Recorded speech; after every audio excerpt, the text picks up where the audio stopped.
You don't know anything about boats. Hey guys, so I was gonna do a quick video today showing you my ascender around. Thought I'd do a quick video on that. I use a different one for my to the top of the platform, but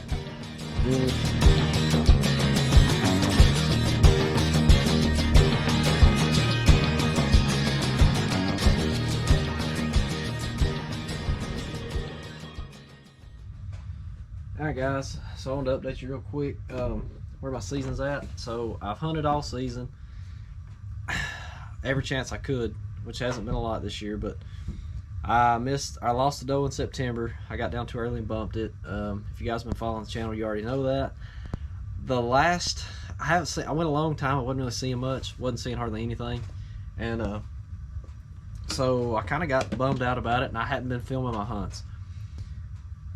So the last 2 weekends I took my crossbow out instead of my compound, because I can shoot further with the crossbow, and everything that I had been seeing seemed like it was just out of bow range for me.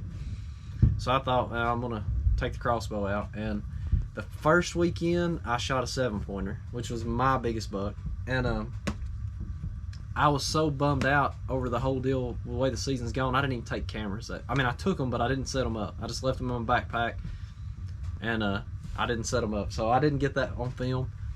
I did film the after, you know, the tracking and the deer and all that. The next weekend, last weekend, I actually went and I shot another buck, and it was a smaller but still big body deer. But so I thought I had that one on film. I was pretty good with it. What I had done was I had my camera on. I had my GoPro on my head because I found out earlier in the season when I was trying to film a deer that I had seen and some stuff, when the GoPro was on the bottom of my crossbow. So there's not really a good place to mount the GoPro on the crossbow that I found. So what I did was I stuck a GoPro mount right here on the bottom. But the GoPro hangs upside down, so everything you film is upside down. So that was a problem. So I quit running the camera on the bottom of it, and I started wearing it on my head.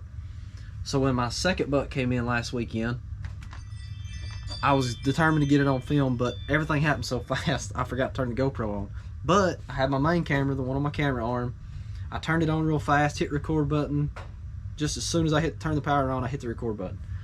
Apparently you have to wait a second after you hit the power button for that camera to do its thing, whatever, before you hit record, because it does nothing if you don't. So I'm like a dummy in the tree, and I got my camera panned over thinking it's recording, following the deer, zoomed in on it and everything, and it walks into the open spot. I take my shot, turn the camera around, start talking after the shot, you know, after I followed the deer running off, and I realized it wasn't even recording.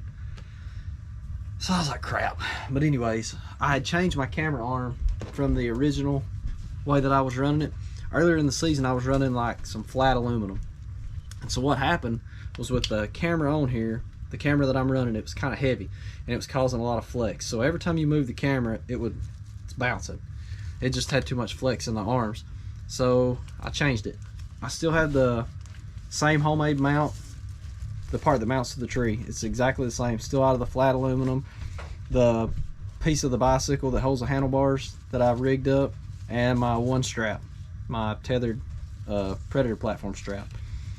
So all that's still the same. The only thing I changed was the arms. What I did was I had an old tent, one of those old pop-up tents like you see at sporting events and stuff like that. The top on it was tore all to pieces. It was bad, but I had saved the frame because I don't throw anything away. So I cut the frame up, and I used it for the arms. It's just square tubing. And what I did was, when I put the bolts in and you crank them down, this tubing is so thin walled, it was, I don't know if you can see this or not, it was causing it to bow. It's bowed, this one's still bowed a little bit right there, but it was bowing it down. So I took some plastic spacers that I had laying around, and I put them in between to keep it, to silence it for one, and then I put them, when I drilled the holes out for the bolts, I wedged one that fit real tight up in here inside the actual square tubing, so that when I cranked it down, it didn't just collapse the tubing. And then I wrapped it in some camo duct tape, because why not? So still gotta be careful when you're moving it. Like if you're gonna go over it, you gotta pick up just a little bit, keep it from making noise. I just hadn't talked myself into buying an actual camera arm yet.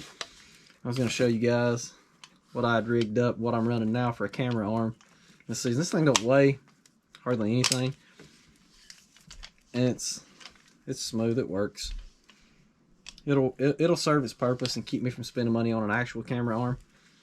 And as long as you're careful, you can be pretty quiet with it. I mean, it's all, doesn't really make any noise. The only thing you got to worry about is if when you come and pass over each other, you got to pick up on it just a little bit, because those bolts will clank together a little. I mean, once it's on the tree and extended out, you don't have that problem anyway, because you're not going past the tree. You know what I mean? It's not going to pass over itself behind the tree like that. So anyway, I just want to show you guys an updated version of my camera arm for the season, and hopefully I'm going back Sunday morning. I'm taking the compound bow the rest of the season. I'm gonna try to get a couple does with it before the season's over. And I've got 10 days in a row coming up. I'm gonna be off right here at Christmas and New Year's, so I'm gonna hunt pretty hard those 10 days and see if I can't get a couple does on film for once. A couple of doe kills on film and see how that goes. But thanks. I'll catch you guys in the next one.